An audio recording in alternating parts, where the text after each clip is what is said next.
Usually when we talk about a medical diagnosis or like some biological process, there's this expectation of just total precision. Right, yeah, like it's a machine. Exactly. It's treated almost like mechanical engineering.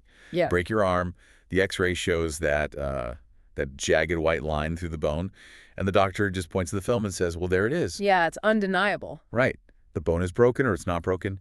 It's this super clean, binary, and honestly, deeply comforting way to look at the human body. It gives people a sense of control. Totally.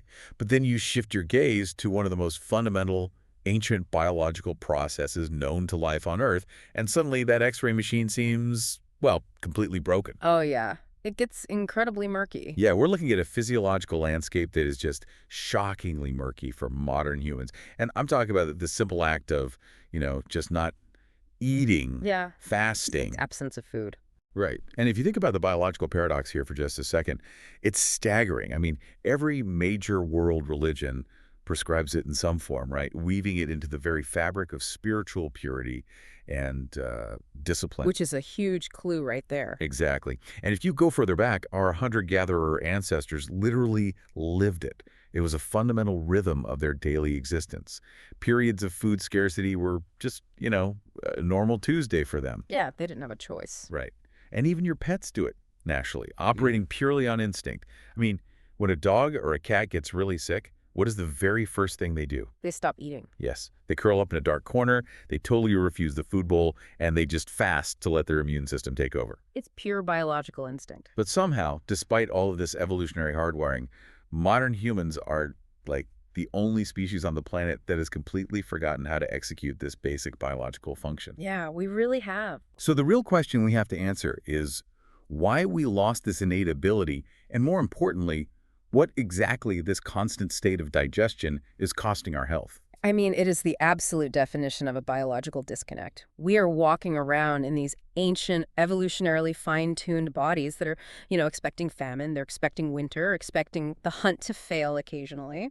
But that's not our reality anymore. Not at all. We are navigating a modern environment that never even existed until about a microsecond ago in evolutionary time. I mean, we have refrigerators, we have pantry shelves just packed with these hyper-palatable calories. Oh, and food delivery apps available at 2:00 a.m. Right, exactly. And because of this constant, unending abundance, we have completely lost touch with the innate mechanisms of our own metabolism. It's like we don't even know how the machine works anymore. We don't. The cellular machinery that actually evolved to keep us alive during periods of deprivation is just, it's rusting away from disuse. Which brings us to the core mission for today's deep dive. We're going to cut through the intense and, frankly, overwhelming social media noise surrounding fasting. Because there's a lot of noise. Oh, so much. Let's face it, if you open any app right now, your feed is probably just flooded with influencers telling you to stop eating for days at a time, right? All to achieve some kind of superhuman biohack status. Yeah, the extremes are everywhere. So our goal today isn't to push a trendy diet or, sell you on starvation. We want to use a strict, science-based framework to figure out if fasting is actually right for you. For your specific biology. Exactly. We need to look at your biology, your current health goals, and your phase of life to determine if this is a tool you should pick up or, one you should just leave alone entirely. That nuance is so critical. It really is. And today's insights are pulled from a highly comprehensive breakdown, specifically a video transcript titled How to Start Water Fasting Today by Gary Brecka from the Ultimate Human channel. Great source material. Okay, let's unpack this because right out of the gate, the material attacks the single biggest misconception about fasting, this pervasive idea that it's some sort of grueling test of human endurance, like a mountain you have to conquer through sheer willpower. Yeah, that psychology of modern diet culture has completely corrupted our biological understanding of what the body is actually doing when food is scarce. It's so toxic. It is. We have been conditioned over the last few decades to view diet, exercise, and overall health through this hyper-masculine grind culture lens. Yeah, like it's all about how much you can suffer. Exactly. But if we actually look at the clinical reality, fasting is not about powering through pain. It is not an endurance sport, and it is certainly not a punishment. But people really treat it like one. Oh, they do. Yeah. Because we live in a society that just glorifies the hustle, people approach an empty stomach as a penalty for past behavior. Like penance. Right. They think, well, I ate poorly this weekend, I had a bunch of pizza and beer, so now I must starve myself for 48 hours to make up for it. Wow. Yeah. They view it as a battle against their own biology, where hunger is just this enemy they have to defeat. I think we're all a little guilty of that mindset, honestly. Yeah. We are so conditioned to think no pain, no gain, that if we aren't suffering, like if our stomach isn't growling to the point where we can't focus on our work, we assume the protocol is just failing. We equate deprivation with success. Right. It feels like we are programmed to equate physiological deprivation with moral success. But if fasting isn't about white-knuckling your way through a hunger pang, what is the actual biological utility of it? Well, the utility requires a complete paradigm shift in how we view the human gastrointestinal tract. Fasting is supposed to be a targeted intervention meant to improve health outcomes, not a blunt force instrument that makes your physiology worse. It's a tool. It's a tool. Yeah. And your success with it depends entirely on your current health status at the exact moment you decide to skip a meal. So context matters. Context is everything. If you ignore your biological reality, you will struggle. The mental shift has to move away from, I am depriving myself of fuel, to I am giving my biological system a much-needed, highly restorative break. A break? Yes. Think about the sheer mechanical and chemical process of digestion. It is arguably one of the most energy-intensive, taxing processes the human body performs. Really? Just digesting food? Oh, absolutely. You are breaking down complex proteins, emulsifying fats, neutralizing stomach acids, and filtering toxins through the liver.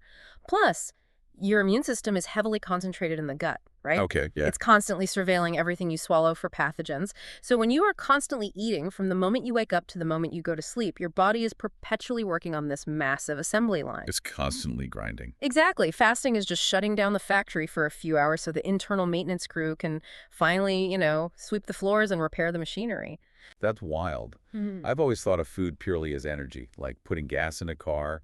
So the idea that processing that fuel is actually exhausting for the body is a huge shift. It's counterintuitive for a lot of people. It is. It makes me think of how people wildly misuse fasting when their biological systems are already redlining. It's like taking a car that has a flat tire and a smoking engine, and instead of pulling over to the side of the road to let it cool down. Which would be giving it a break. Right. Instead of that, you just slam your foot on the gas pedal. You convince yourself, oh, I just need to push harder. I need to force this car to go at top speed. Just powering through. Yeah, but pressing the gas doesn't fix the tire. You aren't making the car faster. You are literally just shredding the rubber, destroying the wheel, ruining the axle, and causing catastrophic permanent damage to the vehicle. You're completely ignoring the mechanical reality of the car in the name of just pushing through. And when you press the gas pedal on that broken physiological system, you aren't just wasting fuel, you are shredding the axle.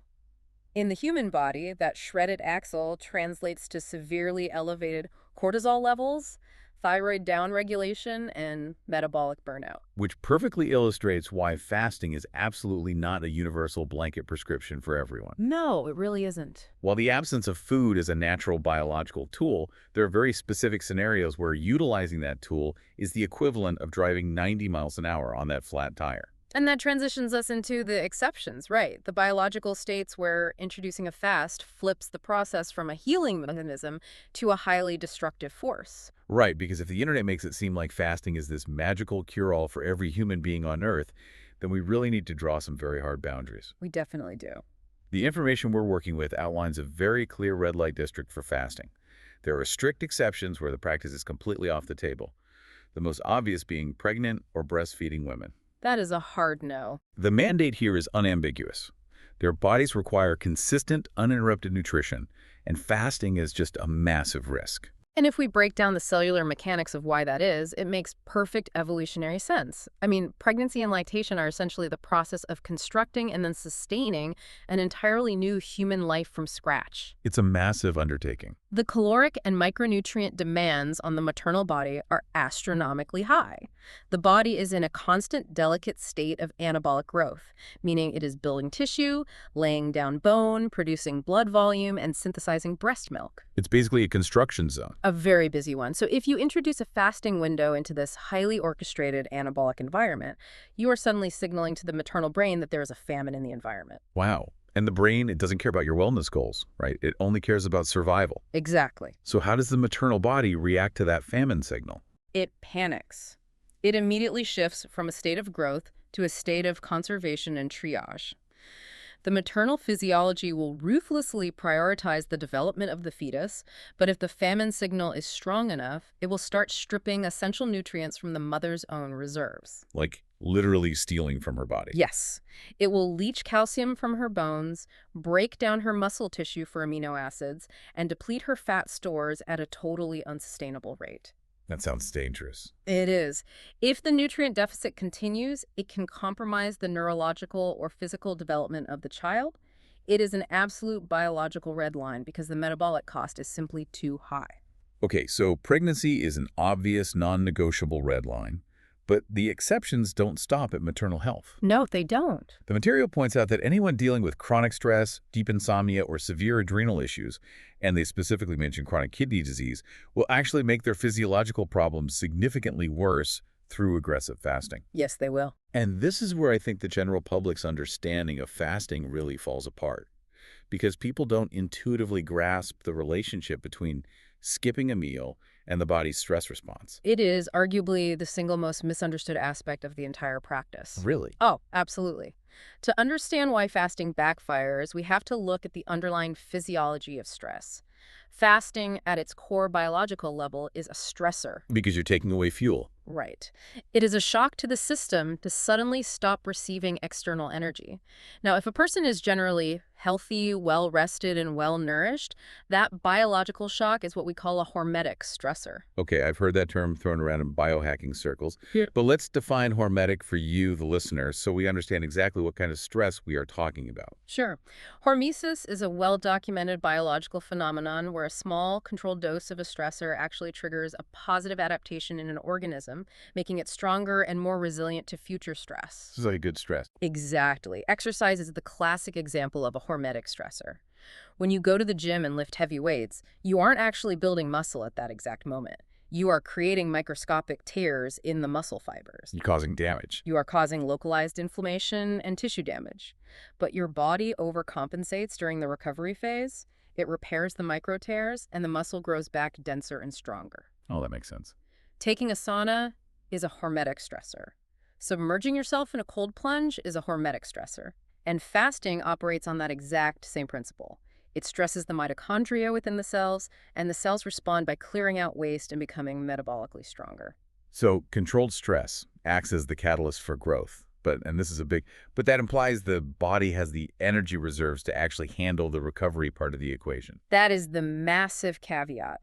Hormetic stress only works its magic if your biological system has the baseline capacity to absorb the shock and recover from it. If your system is already completely overwhelmed by chronic stress, meaning your sympathetic nervous system is locked in the fight or flight mode, your cortisol levels are constantly elevated because of, a toxic job. Or you're just sleeping 4 hours a night. Exactly. Or you have an underlying pathology like chronic kidney disease.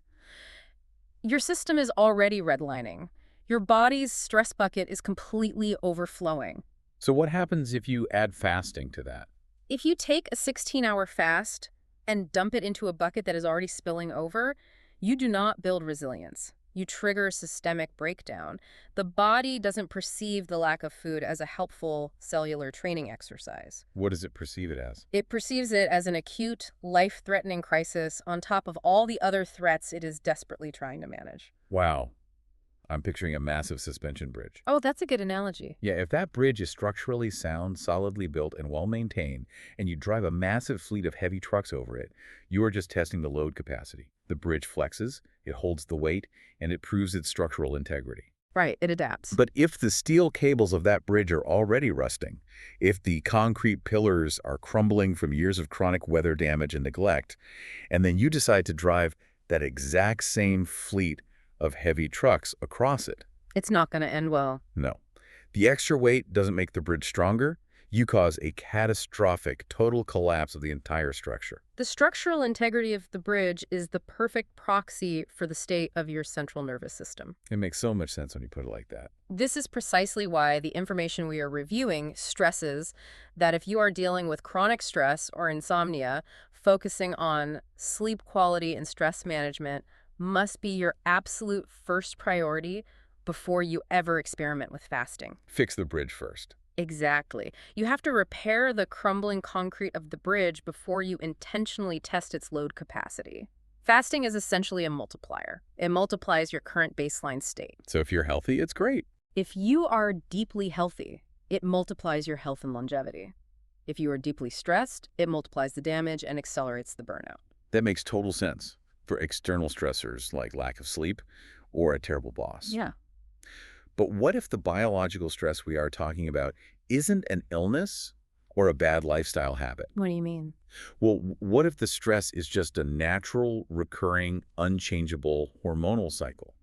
Because this brings us to a massive and historically completely ignored segment of the population in the fasting conversation.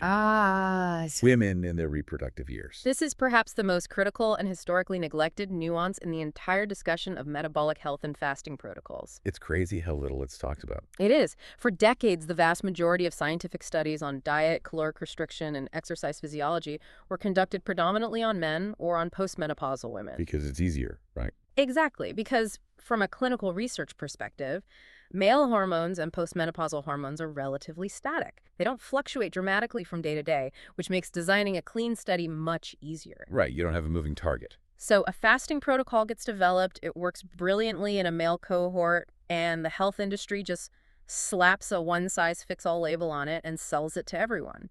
But female biology during the reproductive years does not operate on a static baseline. Not even close. It operates on an intricate, highly dynamic, 28-day shifting landscape of hormones. And the material dives right into the deep end of this hormonal landscape.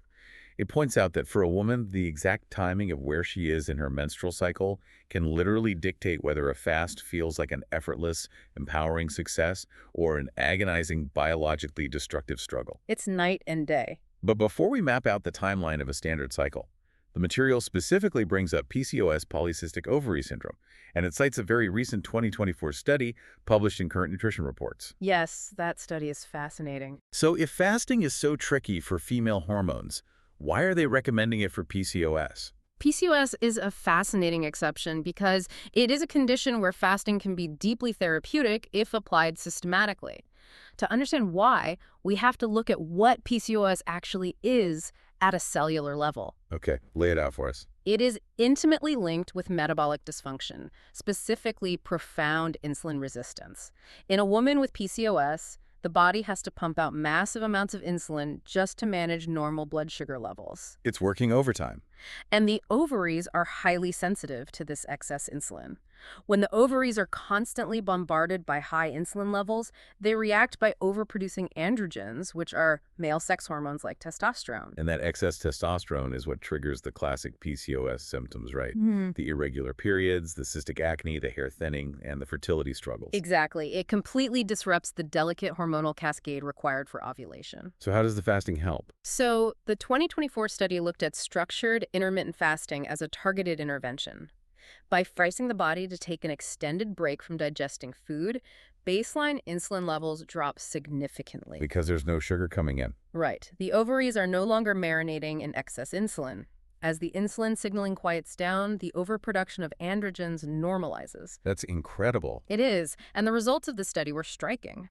By simply lowering that insulin burden through fasting, women with PCOS experienced significant improvements in both their fertility markers and the regularity of their menstrual cycles. Okay, so for PCOS, fasting is basically acting as a biological circuit breaker to stop that runaway insulin train. That's the perfect way to put it. But what about women who don't have PCOS? If we look at a standard, healthy 28-day cycle, how does the shifting hormonal landscape dictate when they should or shouldn't be skipping meals? What's fascinating here is the orchestration of the female body.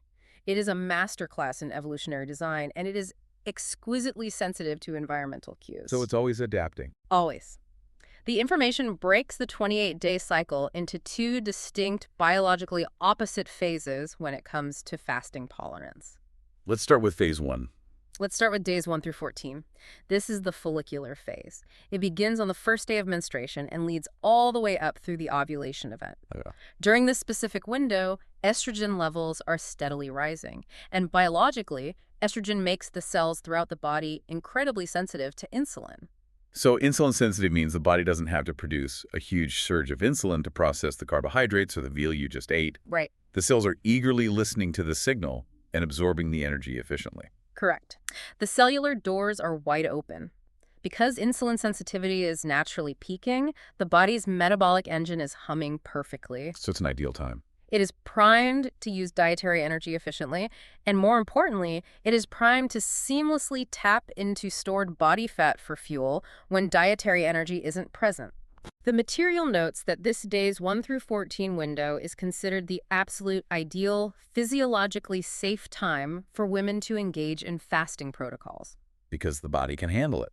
The body is resilient enough to handle the hormetic stress, and it effortlessly transitions into fat-burning mode without sounding any alarms. But then we hit the halfway point. Yes, we do. Ovulation happens around day 14, the egg is released, and the hormonal script completely flips for the second half of the month. It reverses almost entirely. We enter days 15 through 28, known as the luteal phase. The empty follicle that released the egg becomes a structure called the corpus luteum, which starts pumping out progesterone. So progesterone takes over. Progesterone becomes the dominant hormone in the system. And unlike estrogen, progesterone naturally makes the body significantly more insulin resistant. Wait, really? So just the hormone itself causes resistance? Yes. This is not a flaw. It is a brilliant biological design. The body is actively preparing the uterine lining for a potential fertilized egg. It wants to store energy. It wants to hoard resources. That makes total sense. Because of this natural built-in insulin resistance, blood sugar can fluctuate wildly during this phase, leading to those classic intense carbohydrate cravings. Oh, the cravings, yes. Furthermore, your baseline stress hormones, specifically cortisol, are naturally elevated during the luteal phase. Your body is already working harder just to maintain its baseline. I'm following the logic here. That means if a woman tries to force a strict, aggressive fast during her luteal phase, she is literally declaring war on her own biology. She absolutely is. You are taking the stress of starvation and layering it on top of naturally elevated cortisol while the body is desperately trying to store energy to support a potential pregnancy. It sounds like a terrible idea. It sounds like a recipe for a massive hormonal crash. It is the ultimate biological conflict of interest. The evolutionary programming here is profound.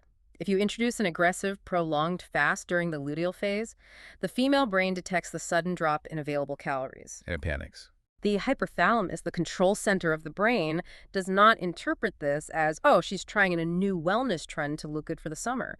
It interprets this acute caloric drop as food is severely scarce in the environment, winter is coming early, or there is a localized famine.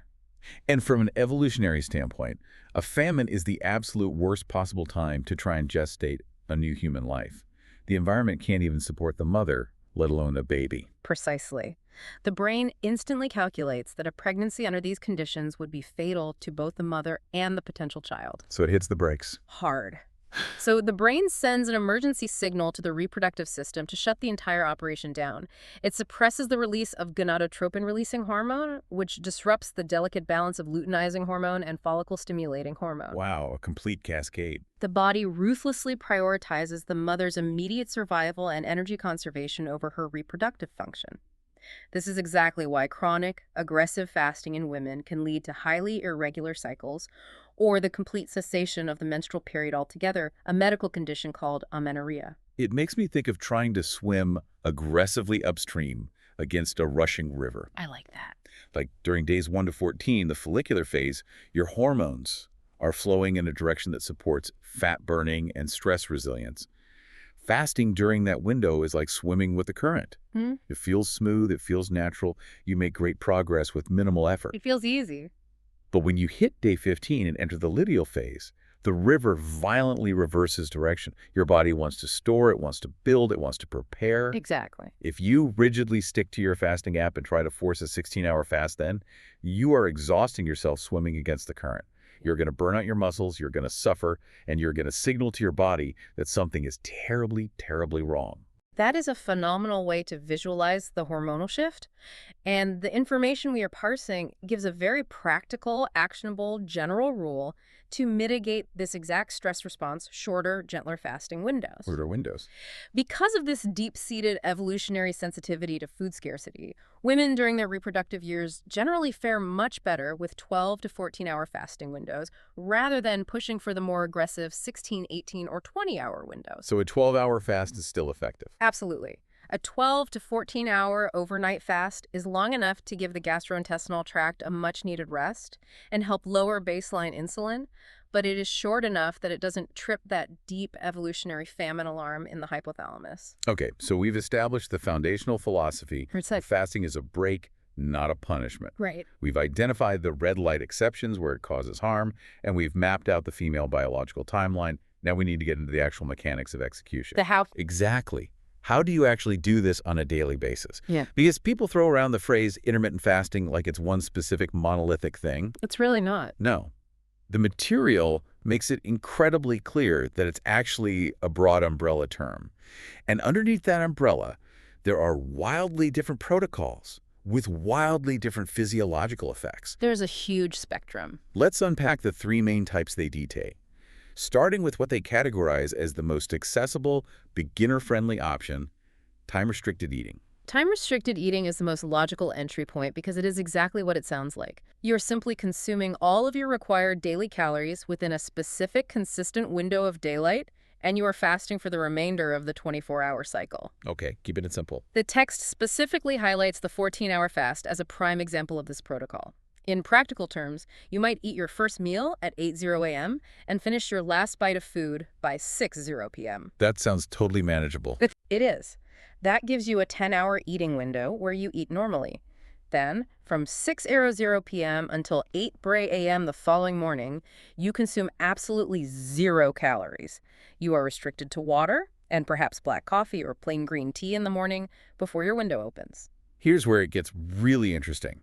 The source notes that what makes this specific 14-hour approach so remarkably effective isn't just the simple math of calorie restriction. It's not just about eating less. Right. You aren't necessarily eating less food. You were just compressing the time. The real magic is that this schedule actively aligns with your natural circadian rhythm. The internal clock. Exactly. I think a lot of people associate the circadian rhythm purely with sleep and melatonin, but it governs our digestion too. Yeah. Can we explore the biology of why matching our food intake to our internal clock is essentially a cheat code for metabolic health? It is a cheat code because it honors the way our cellular machinery is genetically programmed to operate. Our entire physiology runs on a 24-hour internal clock. The circadian rhythm, which is primarily synchronized by the light and dark cycles of the sun hitting the retinas in our eyes. Right. And you are right, people think of it just as the sleep and wake cycle, but your organs, your digestion, and your hormones are also tightly bound to this clock. Your pancreas, which is the organ responsible for producing insulin to manage blood sugar, follows a very strict circadian rhythm. I had no idea the pancreas had a clock. Oh, it does.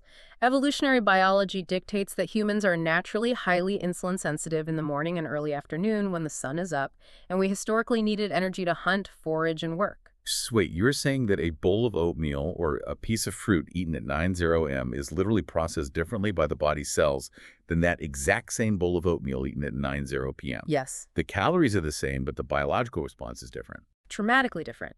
In the morning, your cells are wide awake, your pancreatic insulin response is sharp and precise, and the glucose from that oatmeal is shuttled efficiently out of your bloodstream and directly into your muscle tissue and liver to be used as immediate energy. It's highly efficient. But late at night, when the sun goes down, your body begins producing melatonin to prepare for sleep.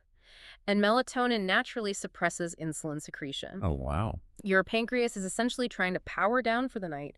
If you eat a heavy carbohydrate-rich meal at 8:00 or 9:00 p.m., your body is much more insulin resistant. Because it's trying to sleep. Because the pancreas is sluggish, your blood sugar stays elevated for much longer, and because the body knows it doesn't need immediate kinetic energy to go to sleep, a much larger percentage of that glucose is diverted and stored as body fat. That is wild. By utilizing time-restricted eating and finishing your eating window at 6 p.m., you are perfectly matching your food intake to the specific hours when your metabolic engine is running at peak fat-burning efficiency. And the other massive pragmatic benefit mentioned in the text is that this 14-hour method leverages sleep for the vast majority of the fasting period. That's the best part. You're unconscious for 8 of those 14 hours. You're not sitting at a desk in the middle of the afternoon staring at the clock, white-knuckling your way through intense hunger pangs. You're dreaming. It's painless. This approach is shown to improve sleep quality because your body isn't busy digesting a steak at 2 a.m. It promotes weight stability, and it improves that crucial insulin sensitivity, often without people ever needing to rigorously weigh their food or count a single calorie. Exactly. It is highly sustainable because it integrates seamlessly into a normal human life. But the material recognizes that human lives are varied, and it details other protocols for people with different schedules and goals. Okay, what's next? The next one is the 5.2 method. This protocol steps back and takes a different, more macro approach to the week as a whole. Under the 5.2 framework, you eat completely normally whatever your maintenance calories are for 5 days out of the week. Sounds good so far. Then, on 2 non-consecutive days, for example, a Tuesday and a Thursday, you severely restrict your caloric intake down to roughly 500 to 600 calories for the entire 24-hour period. I have to be honest, that sounds incredibly difficult to execute in reality. It's not easy. 500 calories is a shockingly small amount of food. You're talking about maybe a small green salad and a plain piece of grilled chicken to last you from the time you wake up until you go to sleep. It is undeniably challenging on those 2 specific days. Absolutely. You will feel hunger. But the psychological and lifestyle appeal here is the flexibility it offers. True, you have 5 normal days. For 5 days of the week, you don't have to watch the clock, you don't have to skip family breakfasts, and you don't have to awkwardly decline dinner invitations. Right. The clinical research shows that this periodic, sharp 24-hour drop in calories still provides massive metabolic benefits. It effectively lowers your baseline insulin levels across the entire week, reduces systemic inflammation, and promotes steady fat loss without forcing you into a daily restrictive eating window. Okay, I can see the appeal for certain lifestyles. And then we escalate to the third daily protocol outlined in the text, which frankly seems like the most extreme and intense of the intermittent fasting options, alternate day fasting. Yes, that is a big step up. The rules here are brutal. The material explains that you eat a normal, healthy diet one day, and the very next day you consume either 0 calories entirely or a maximum of 25% of your normal intake. So you are basically undergoing a severe fast every single alternating day of your life. It's a lot. Why on earth would someone subject themselves to that? Well, to understand the why, we have to look deeply into the science of lipid metabolism, which is how the body burns fat. The text is very objective about this protocol. Okay, what does the data say? The clinical data on alternate day fasting shows incredibly impressive, rapid results for fat loss and the rapid reversal of poor metabolic markers, like high blood pressure and elevated triglycerides. So it works really fast. Extremely fast. And the reason it works so well biologically is because it forces the body deep into lipolysis. When you fast for 36 hours, which is essentially what happens when you sleep, skip an entire day of food and sleep again, you completely deplete the glycogen stores in your liver. Glycogen is the stored sugar, right? Glycogen is your body's short-term sugar reserve. Once the liver is empty of sugar, the body has no choice but to break open the fat cells. Triglycerides are broken down into free fatty acids, which travel to the liver and are converted into ketones. And then you're running on ketones. Exactly. The brain and body start running almost exclusively on these ketones. It is a profound state of fat burning that a simple 14-hour fast rarely reaches. Wow. From a purely clinical, data-driven standpoint, it is a highly effective physiological intervention. But from a behavioral human standpoint. It sounds like an absolute nightmare for anyone trying to maintain an active social life. Exactly. The material explicitly points this out as the major downside. It is socially devastating. Imagine trying to coordinate business lunches or date nights or family holidays when literally every 48 hours you have to refuse all food. Sorry, it's my 0-calorie day. I'll just have water while you eat your pasta. Yeah, no. It is psychologically taxing, and for the vast majority of people, it is incredibly hard to sustain long term. And this struggle brings us to a vital underlying biological concept that dictates whether any of these protocols will succeed or fail. Metabolic flexibility. Metabolic flexibility. The text hammers on this concept. It says this is the exact reason why people shouldn't just jump off the couch and into an aggressive alternate day fasting protocol on day one. But I always thought metabolic flexibility is just like a marketing buzzword for losing weight quickly. A lot of people think that. But it sounds like it's an actual physiological muscle you have to train. Yeah. What exactly is the metabolism flexing? And are we talking about the body literally relearning how to access different fuel tanks? That is exactly what we're talking about. Think of your human metabolism as a highly advanced hybrid engine in a car. It is evolutionarily designed to run on two completely different types of fuel. Okay, two fuels. Fuel source number one is glucose, which comes from the carbohydrates and the food you just ate. Glucose is like high-octane racing fuel. It's fast, it's easy to process, and it's readily available in the bloodstream after a meal. And the second fuel. Fuel source number two is fat, which is your body's vast stored energy reserve. Think of fat like a massive diesel tank in the trunk. A healthy, metabolically flexible body can seamlessly switch back and forth between these two tanks. Like a hybrid car switching from gas to electric. Precisely. You eat a meal, the engine runs smoothly on glucose. You don't eat for 14 hours, the glucose runs low, and the engine effortlessly flips a biological switch and starts burning stored body fat for fuel. So you don't even notice it. You feel fine, your energy remains stable, and your brain stays sharp because the engine just swapped fuels. But the reality is that most people living in the modern world don't possess that flexibility anymore, do they? The switch is broken. The switch isn't permanently broken, but the gears are severely rusted shut. Because of the standard modern diet, eating from the moment we wake up until we go to sleep, constantly grazing on snacks, and consuming diets heavily skewed toward processed carbohydrates, most people's engines have completely forgotten how to access the fat-burning system. We never give it a chance to switch over. They've spent decades exclusively running on the sugar tank. They are what we call sugar burners. If a sugar burner stops eating for even 4 or 5 hours, their blood sugar begins to drop, the engine sputters because it doesn't know how to access the fat stores, and the person feels horrific. The hangry feeling. Exactly. They get shaky, they get irritable, they get brain fog, and they feel ravenously starving. They have entirely lost their metabolic flexibility. So if a pure sugar burner suddenly gets motivated on a Sunday night and decides to try alternate day fasting on Monday morning, it is a physiological crisis. The glucose tank runs dry by Monday afternoon. The brain sends emergency signals to switch to the fat-burning engine, but the metabolic machinery is too degraded to make the switch quickly. and they just crash. The person crashes hard, they feel weak, sick, and miserable. This is why the material emphasizes that building metabolic flexibility takes gradual, patient time. You have to start with a gentle 12-hour fast, slowly and gently oiling the gears of that fat-burning system. Retraining it. Yes, coaxing the body into remembering how to burn fat before you ever try pushing it to 14, 16, or 24 hours.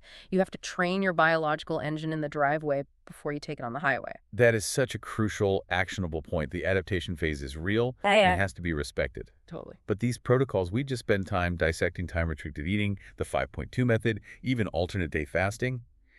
These are still considered the more manageable lifestyle-oriented protocols. They are the shallow end of the pool. Relatively speaking, yes. What happens inside the body when we leave the shallow end entirely and dive into the absolute extreme end of the fasting spectrum?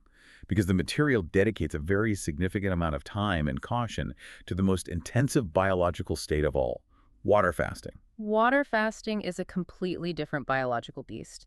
We are no longer talking about compressing your eating window or skipping breakfast. This is the complete and total absence of all caloric intake. Just water. Zero food, zero calories, zero macronutrients, only water for extended periods of time. We are talking 24, 48, or 72 hours, and sometimes in clinical settings, even longer. Which sounds intense. The text issues a severe warning that this should not be taken lightly or done on a whim, because a prolonged water fast triggers profound systemic metabolic changes that basic intermittent fasting simply does not last long enough to reach. And the absolute holy grail of those metabolic changes, the biological buzzword that every health influencer and biohacker on the internet is completely obsessed with right now, Yeah. is mentioned explicitly in the text. I know what you're going to say. Autophagy. Yes, Autophagy. It is a word that literally translates from its Greek roots as self-eating. Self-eating. Auto meaning self, and phagy meaning eating.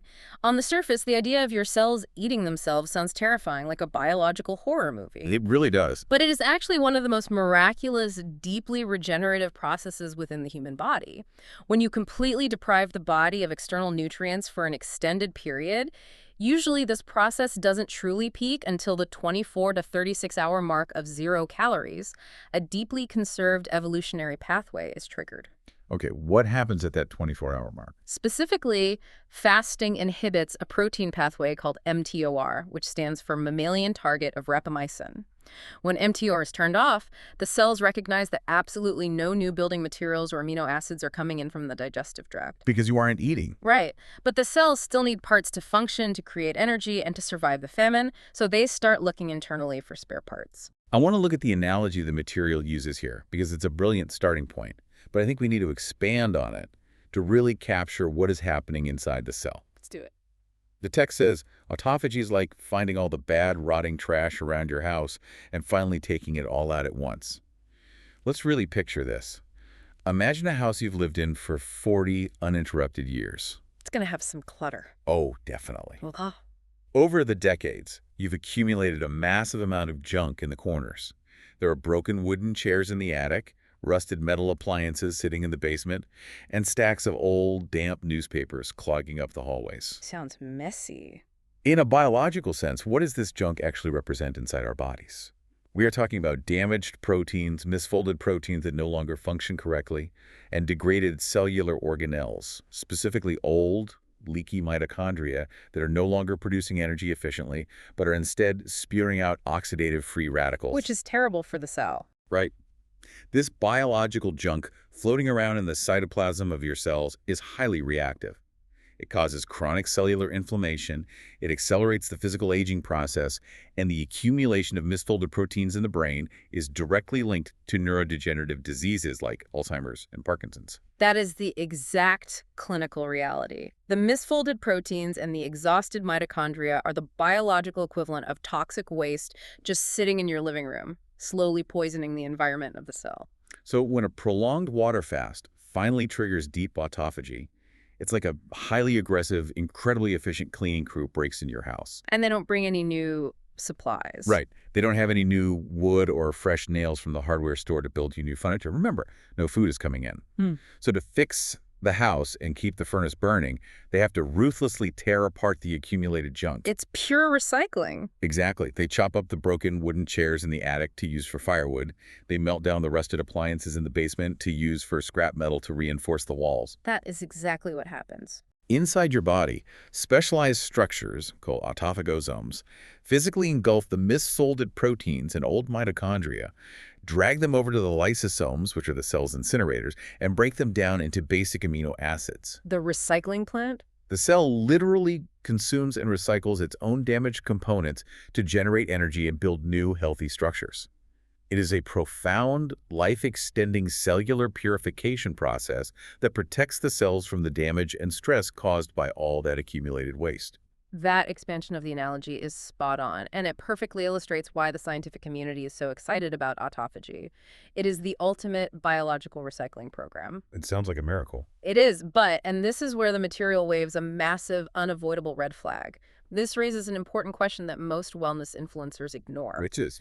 Is the pursuit of this deep cellular cleanup actually worth the severe, very real, and potentially life-threatening risks for the average person attempting this at home? Right, because taking out the trash and recycling old furniture is great, but if the cleaning crew gets too aggressive because the famine lasts too long, they don't just stop at the trash. They start tearing down the load-bearing walls of your house. And the entire structure collapses. The text explicitly lists the massive physiological risks of engaging in an unguided water fast. We are talking about severe nutrient deficiencies, dangerous electrolyte imbalances, and significant muscle loss. Yes, muscle loss is a huge issue. Because if the body runs out of fat and cellular junk to burn, it will absolutely start breaking down your functional muscle tissue, including your heart muscle, just to harvest the amino acids it needs to keep your brain alive. And we cannot gloss over or underestimate the danger of those electrolyte imbalances. This is where most people get into serious medical trouble. With the electrolytes? Yes. When you completely stop eating for a day or two, your insulin levels drop all the way down to their absolute baseline. Insulin isn't just about blood sugar. Mm. It also signals the kidneys to hold on to sodium. Oh, I didn't know that. When insulin plummets, your kidneys are suddenly signaled to aggressively flush out sodium through your urine. This is why people lose so much water weight in the first 2 days of a fast. Right, the initial whoosh. But with that massive water flush, you are also flushing out massive amounts of crucial electrolytes, sodium, potassium, and magnesium. These specific minerals are the electrical conductors of your body. They keep the lights on. They do. They are what allow your heart muscle to beat in a steady rhythm, and they are what allow your neurons to fire signals in your brain. A dangerous sudden drop in these electrolytes leads to a condition called hypovolemia, or low blood volume. That sounds really bad. This can trigger extreme debilitating fatigue, severe dizziness when you stand up, intense irritability, and a complete inability to concentrate. In extreme cases, it causes dangerous drops in blood pressure and compensatory tachycardia, which is a racing, irregular heartbeat. People can and do faint. They can fall and hit their heads, or end up in the emergency room if they don't understand the complex physiological requirement of managing their electrolytes during a water fast. It sounds like walking a terrifyingly thin, high-altitude tightrope without a net. That's a very accurate description. On one side of the rope, you have the promise of miraculous cellular regeneration, anti-aging benefits, and deep metabolic healing through autophagy. But on the exact opposite side of the rope, just one misstep away, you have a physiological crisis where your blood pressure bottoms out, your heart loses its electrical rhythm, and your body starts eating its own muscle tissue. Which is exactly why the material insists so strongly that there is no biological prize for doing the most intensive, grueling version of fasting. Right, you don't get a medal. You do not win a gold medal for starving yourself the longest. If you're going to attempt something as profound and biologically shocking as a multi-day water fast, it requires meticulous preparation. You need to understand electrolyte supplementation. You need to know how to safely reintroduce food. Because breaking the fast is dangerous too. Very. Because eating a heavy meal immediately after a 3-day fast can cause a fatal shift in fluids called refeeding syndrome. And ideally, you need to be under medical supervision. It's not a casual thing. A 72-hour water fast is a medical intervention. It is not something you just arbitrarily decide to do on a Tuesday morning because you feel bloated from the weekend. So with the stakes being this high across all forms of fasting, whether we are talking about a daily intermittent window or a serious multi-day water fast, it begs a very practical, immediate question for you, the listener. How do you know if it's working? Yes. How can you objectively tell if what you are doing is actually helping your body heal or if you are actively harming your biological systems? Because as we've established, human feelings can be incredibly deceiving. Very deceiving. You might feel tough for pushing through a 24-hour fast, but your body might be falling apart internally. This is exactly where we have to transition away from the philosophy of fasting and rely purely on hard data. Let's look at the numbers. The text is very clear about the necessity of reading your body's internal dashboard. Remember, fasting is a tool designed to improve specific metabolic markers, particularly for individuals dealing with issues like insulin resistance, prediabetes, obesity, and thyroid disorders. So it's fixing the underlying issues. By giving the body an extended break from constant food processing, you reset the sensitivity of the hunger and fullness hormones, specifically ghrelin, which makes you hungry, and leptin, which tells your brain you are full. It recalibrates them. Yes. You also train that metabolic flexibility we discussed earlier. But to know if that cellular repair is actually happening, you cannot rely on the mirror. You need objective data. And the source mentions that doctors can check very basic, non-complex lab markers to confirm this. We aren't talking about million-dollar biohacking tests or functional medicine panels that cost a fortune. No, just the basics. We are talking about standard blood work fasting, blood sugar, triglycerides, and blood pressure. How do these three things tell us the story of a successful fast? Those three specific markers are the dashboard gauges of your metabolic engine. Fasting blood sugar tells you exactly how efficiently your body clears glucose from your bloodstream when you aren't actively digesting food. If it is high, your cells are insulin resistant. Okay, that makes sense. What about triglycerides? Triglycerides represent the amount of free-floating fat circulating in your blood. High triglycerides almost always indicate a sluggish metabolism and an excess of processed carbohydrates in your diet that the liver is forced to convert to fat. Got it. And blood pressure. And blood pressure is the ultimate indicator of your overall vascular health and the baseline stress on your nervous system. So if you put it all together. If you adopt a manageable 14-hour fasting window and you check your blood work 3 months later and find that your fasting blood sugar is lower, your triglycerides have plummeted, and your blood pressure has normalized, then the objective data proves that the protocol is working beautifully for your specific biology. The data validates the effort. Data over feelings. It's a great mantra.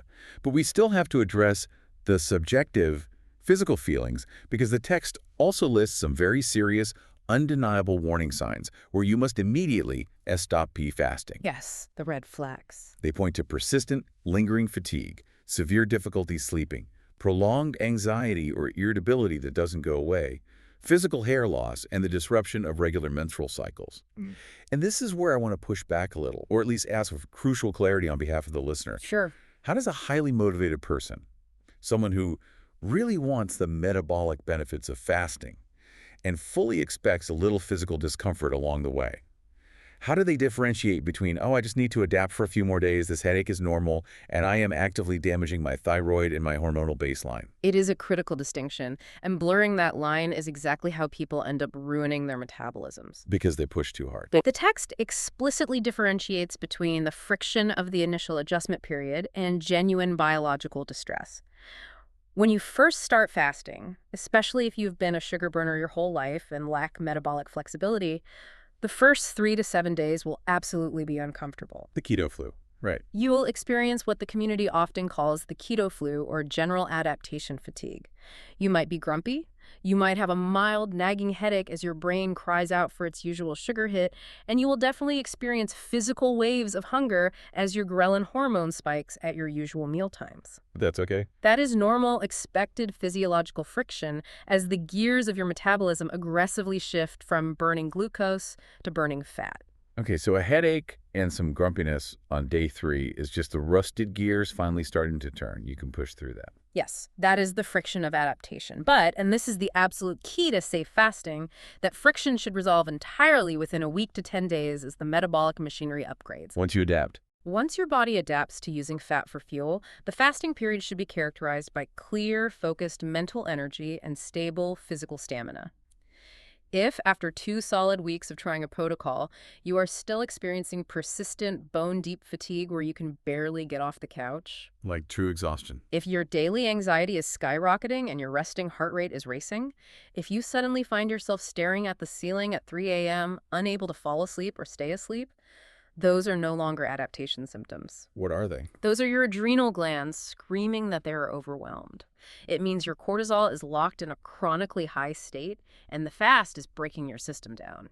And what about the severe physical symptoms, like noticing excessive hair in the shower drain or a woman missing her period entirely? Those are the undeniable screaming red flags of systemic biological downregulation. Think about it from a survival perspective. Growing hair is a biologically expensive process, but it is not vital for survival. Right. Reproduction is biologically exhausting, but it is not vital for the immediate survival of the organism. When the body perceives long-term starvation or excessive physiological stress, it institutes emergency triage. It shuts down the non-essentials. It shuts down all non-essential functions to conserve every drop of energy for the brain, the heart, and the lungs. Hair follicles enter a premature resting phase and shed. The menstrual cycle halts to prevent a fatal pregnancy. It's terrifying. If you experience these symptoms, your body is loudly, desperately telling you that the fasting protocol you are using is entirely wrong and deeply harmful for your current biology. You must stop immediately, refeed your body with nutrient-dense foods, and completely reassess your approach. Which perfectly highlights why having a framework and real guidance is so incredibly important. You shouldn't be wandering in the dark, tweaking your diet blindly, trying to figure out if your hair is falling out because of your fasting app or something else entirely. And that leads us to the actionable, structured challenge presented in the source material. Gary Brecka promotes the Ultimate Human Water Fasting Challenge happening October 15th, 16th, and 17th. Yes, the text outlines a very specific, structured pathway for those who feel metabolically ready to attempt the deep end of the pool, a guided 3-day water fast. But guided is the key word here. Very guided. I want you to notice exactly how it's structured. The advice isn't just lock your pantry and stop eating for 3 days. It is heavily guided. It is a free challenge that provides the proper, necessary steps to actually prepare the body for the fast in the days leading up to it. And it includes live daily sessions with clinical cut experts discussing the physiological benefits and potential pitfalls in real time. And for those who want to go even deeper and have more safety nets, they offer a VIP community tier. Right. That includes an extra hour of live Q&A with the experts to address specific symptoms, a chance to be spotlighted, a full replay library of the medical information, and access to a massive 10-month Becoming the Ultimate Human educational course. It's a comprehensive resource. So what does this all mean for you, the listener? To me, synthesizing your pitch with the deep biology we've discussed today, the true value of these guided group challenges isn't just about accountability. No, it's not just a cheering section. It's not just having a coach yell at you so you don't cave and eat a muffin on day 2. Yeah. The real value is safety. It's having expert medical guardrails in place so you don't inadvertently destroy your electrolyte balance and end up in the hospital. But more importantly, it emphasizes deep education and community support over blind, white-knuckled restriction. If we connect this to the bigger picture of human wellness, we arrive at the most crucial takeaway from the entire body of information we've reviewed today. Fasting, no matter how perfectly executed, no matter how well you track your macros or time your windows, is just one single tool in your comprehensive health toolkit. Just one tool. It is a highly powerful, deeply effective tool, much like a surgical scalpel, but you cannot build a healthy, robust, vibrant life using only a scalpel. You need a hammer, you need a saw, you need a foundation. To put it bluntly, you can't fast your way out of a terrible, destructive lifestyle. Exactly. Fasting does not, and physiologically cannot, replace the absolute necessity of eating nutrient-dense, whole foods during your feeding windows. It does not replace the foundational, non-negotiable human need for 7 to 9 hours of high-quality sleep every single night. Sleep is foundational. It does not replace the need for active stress management techniques, and it certainly doesn't replace the need to stay physically active and build muscle tissue. Right. If you fast, but do everything else wrong. If you execute a flawless 16-hour fast every day, but you break that fast by eating a mountain of highly processed junk food, you only sleep 4 hours a night, and you live in a constant state of chronic anxiety and sedentary behavior, the fasting is essentially meaningless. The damage outpaces the healing. The physiological damage from the lifestyle will entirely overwhelm the cellular cleanup of the fast. The most powerful, effective approach to longevity and health is always holistic. It addresses all interconnected aspects of your biology and your environment. It really is all about building a robust, resilient, biological environment where genuine healing can actually occur. Your body has an incredible innate capacity for regeneration. We see this every day in small ways, right? All the time. You accidentally cut your finger in the kitchen, and you don't have to consciously tell your cells what to do. The blood clots, the fibrin forms a scab, the skin cells divide, and it heals. The body inherently knows exactly what to do to survive and thrive. It's programmed to heal. But it requires the right conditions to execute those programs. And sometimes creating those optimal conditions means introducing periods of fasting to let the internal system clean house and rest. And sometimes, as we've learned in deep detail today, it means exactly the opposite. The true wisdom of wellness is in knowing the difference. It is being willing to drop the ego, drop the hyper-competitive mindset that plagues diet culture, and actually listen to the subtle and not so subtle feedback your own body is giving you. Listen to your body. It means prioritizing your personal, objective health data and subjective well-being over blindly following whatever extreme protocol is currently trending on social media. So, to summarize this incredibly deep journey we've taken through the human metabolism today, fasting is absolutely not a test of your willpower or your moral fortitude. It is a deeply personal, biologically dependent tool. Totally. To use it successfully, you have to carefully match the specific protocol to your current phase of life. If you are a woman, you must respect the shifting 28-day landscape of your hormones, utilizing times of high insulin sensitivity during the follicular phase to push your fasting, and backing off during periods of natural insulin resistance and elevated stress in the luteal phase. And you have to assess your stress. You have to honestly assess and respect your baseline stress levels and the structural integrity of your nervous system. And if you're just starting out on this journey, you have to work with your natural circadian rhythm, utilizing something simple and gentle like a 14-hour overnight fast to slowly rebuild your metabolic Yeah. flexibility before you ever even consider attempting the deep, intense cellular cleanup of a multi-day water fast. And above all else, the ultimate litmus test is this: successful fasting should leave you feeling energetic, clear-headed, and physically resilient during your fasting periods. It should enhance your life. It should not leave you feeling chronically exhausted, wildly irritable, and biologically depleted. Listen to your own dashboard. The objective data and the biological signals simply don't lie. They don't. And before we wrap up this deep dive entirely, considering everything we have unpacked today about our deep evolutionary programming, how our human bodies are so exquisitely, beautifully designed to endure and even thrive during periods of food scarcity, I want to leave you with one final fascinating thread to pull on. Oh, let's hear it. If our fundamental human biology is so evolutionarily primed to require these periodic states of rest and scarcity to trigger cellular cleanup, brain health, and hormonal balance, how might the modern world's constant 204/7 availability of highly processed food be changing not just our waistlines, but the actual physical structure of our brains and the trajectory of our cognitive evolution over the next few generations? Wow. If we never trigger the biological pathways that scarcity demands, what parts of our humanity are we allowing to atrophy? Think about the implications of that before you reach for your next late night snack. That is an equally terrifying and completely fascinating thought to end on. We started this whole conversation by asking why modern humans are the only species that somehow forgot how to fast, an Huh? instinct our pets and our ancient ancestors inherently knew. Maybe it's more than just a forgotten habit. Maybe by keeping the metabolic factory lights glaring brightly 247, 365 days a year, we are actively and permanently rewriting the fundamental blueprint of the human machine. Until next time, keep listening to what your body's trying to tell you and keep diving deep.